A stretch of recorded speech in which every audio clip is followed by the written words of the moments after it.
good morning and good afternoon and good evening sa inyo mga katekram. Nandito na naman po si Ma'am Shimari na magbibigay ng reaksyon dito sa meron na namang anghel na nagpadala ng medyo kailangan nating itapik ngayon at gusto kong i-share sa inyo mga kamamshi, no?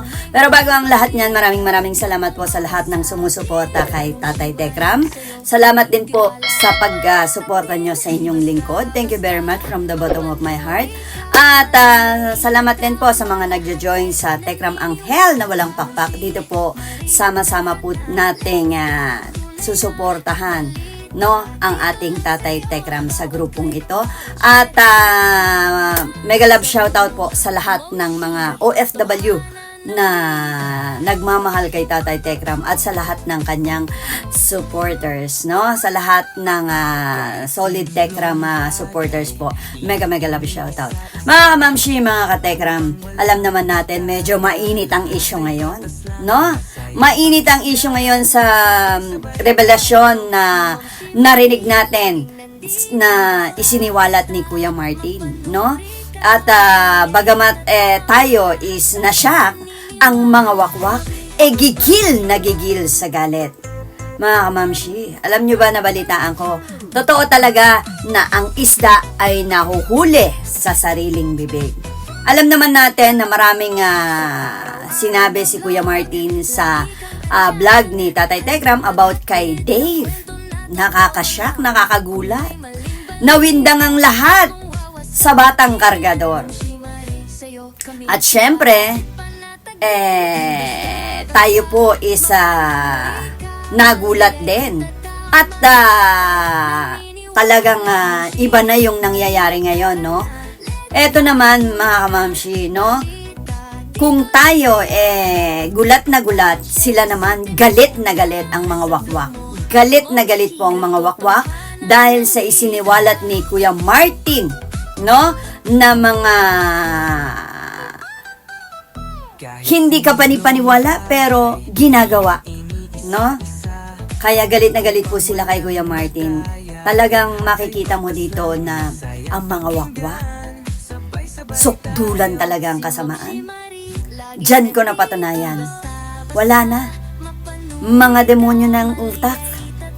Kasi tignan nyo naman, kung ikaw, no, may puso, may awa, ganun na nga yung kalagayan ni Kuya Martin. Ibabash mo pa, ida-down mo pa, no? Parang gusto pa nila na mas lalo pang lumala. Kung mababasa nyo lang yung mga comment nila dun sa live ni BJ, sa live ni Salot Daisy, nako, manggigigil kayo. Mga tao ba itong mga to? Parang mapapasabi ka ng gano'n, no? At ngayon, mga kamamshi, mga wakwak po talaga is lahat ng ginagawa nila, binibintang nila kay Tatay Tekram. Keso yung vlog daw na yon is scripted. Talagang inano muna si Kuya Martin daw, no, kung anong sasabihin, no? Yung gawain nila, lagi nilang pinapasa kay Kuya Ramil, kay Tatay Tekram. Na kesyo, binayaran daw kaya nagsalita ng ganon. Mga kamamshi, yung mga ginagawa lahat nila, binibintang at ibinabalik kay Tatay Tekram. Gawain nila no? Huling-huli naman, gawain nila. Eto nga ang isi-share ko sa inyo. Alam nyo naman si Stephen. Ganyan talagang ugali niya ni Stephanie, no? Ipapagana niya yung pera niya, no? Bibigyan ka niya para mapasunod ka sa mga gusto niya. Yan ang kalakaran ni Stephanie, no? Syempre, nalaman natin yung kay Ate Edna Lynn. Ganun din yung kay kay Telma. Kitang-kita naman walang naniniwala na hindi siya binigyan ng pera, di ba? Tanga na lang maniniwala doon, di ba? Tanga na lang. Eto mga kamamshi, isisiwalat ko na naman ang gawain ni Stephanie, no? Alam ko naman, noon pa yan, no? Bago pa mag-birthday si Dave, is pinapagana niya na yung pera niya kung kani-kanino at nagpapadala, no? Nahuli mismo sa sariling bibig ang isda. Oh, nag-post pa. Merong nagpadala sa akin ng etong PM na to, etong naka-post na to, no? Pinadala sa akin. Alam ko nasa FB to eh. Sabi ni Telma Alvarado, no? May pinost siguro doon, no? Ito lang yung nakuha ko. Pumunta siya sa birthday ni Kuya pag nagmamasid lang pala si Martin. At ito, sumbong na niya kay Tekram. Plastic talaga, Martin. Lalaking tao ganyan, marites ka rin. Diba? Binabas nila si Martin.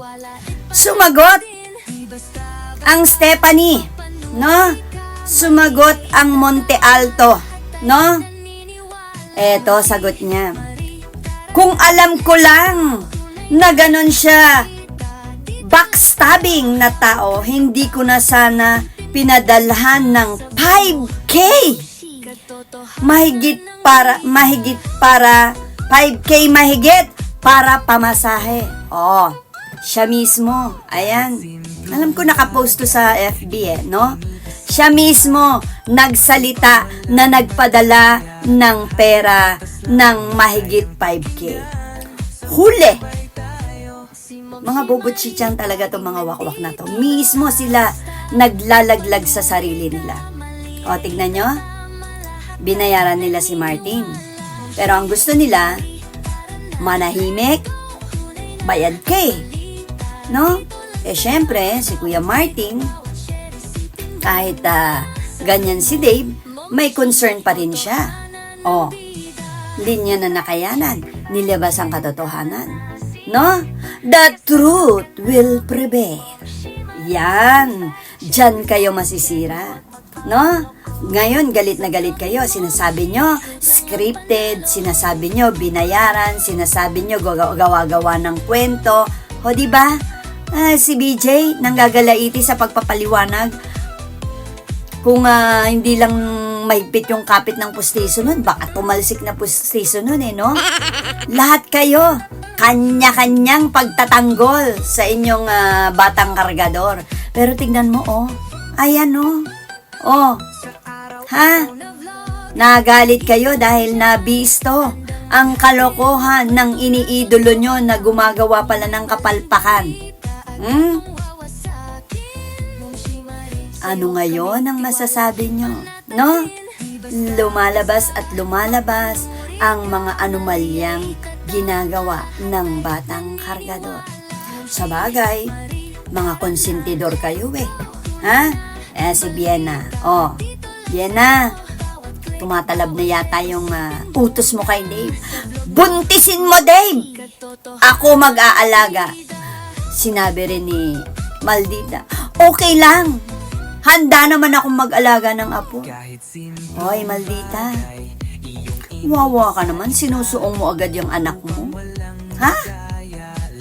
Talagang habol na habol ka sa pera ng batang kargador. Pati anak mo, ipapain mo. Wawa ka naman. Ha? Nakita nyo, nahuli sila sa mga bibig nila. Bobo chicha, nilalaglag. Parang si Salot Daisy rin, ang hilig niyang ilaglag yung sarili niya. No? Mayayabang Mayayabang. Ngayon, galit na galit kayo kay Martin. Nagsabi lang ng totoo Ano yung backstabbing na sinasabi mo? Ha? Hindi naman yan pagbabackstabbing. Naglahad lang siya ng nakita niya at ng katotohanan. Nasusukol na kayo, no? Unti-unti na lumalabas ang mga baho na pinagtatakpan nyo. Ngayon, ano ngayon? Ang batang kargador, may babae na umiinom pa. Ha? Yan ang gusto nyong matutunan no? Kaya tinanggal nyo sa Manalastas, gusto nyo maging malaya, palakpakan. Nagtagumpay ang mga wakwak na sirain ang buhay ng batang kargador. Sa susunod niyan, hindi na kami magugulat kung one day, ang batang kargador magiging ama na. Pinagtabi niyo eh. Di ba? Oy, ikaw Francesca, kala ko ba mga guardian kayo? Kala ko ba gusto nyo makatapos ng pag-aaral si batang kargador? Kala ko ba may mga pangarap kayo? Pangarap nyo? Mag-asawa agad? Mukhang nagpaplano na oh. Gusto nang magnegosyo sa Divisoria. Yan. Yan ang gusto nyo sa batang kargador. Panindigan nyo yan ha. Yung sinasabi nyong magtatapos siya ng pag-aaral at pati yung bahay. Iintayin namin. Hindi namin kayo lulubayan. No? Tandaan nyo, nandito kami. Laging nakasubaybay sa inyo. No? At hindi namin kayo titigilan hanggat ikaw, Salot Daisy, hindi mo tinitigilan si Tatay Tekram. Mga kamamshi, mga katekram, nahuli na naman ang mga wakwak sa kanilang mga sariling bibig, no? Ano lang talaga, no, na mga palpa. Ay, nako. Talagang hindi magwawagi ang mga kasamaan nyo, no? At patuloy ang kabutihan pa rin ang mananay. Maraming salamat mga kamamshi, mga katekram, no? Nakakaawa lang talaga ang kahihinatnan ng batang kargador. Wala tayong magagawa. It's his choice, di ba? Choice niya 'yon, no? Salamat po sa lahat ng sumusuporta. Hanggang dito na lang yung aking pagbibigay sa loobin dito sa nagpahuli na naman ang Jokla. Jokla. No? Si Wonderful Campaign, tandaan nyo, siya si Stephen Montealto, dami account niya yan na laging nandyan kay Ursula. Laging pumapasok din sa live ko. Kagabi kung nandun kayo sa live ko, naku, nagwawala na naman at nagpapapansin. Kulang kasi sa pansin ang matandang Jokla. Salamat po sa lahat-lahat. Patuloy mga kamamshi, mga katekram, patuloy tayong sumuporta, patuloy tayo sama-sama ipagtanggol ang ating Tatay Tekram. Tandaan niyo po kay Tatay Tekram, walang bibitiw, walang iwanan. Kay Tatay Tekram, may forever po tayo. Salamat po at God bless everyone. Sayonara. Bye-bye.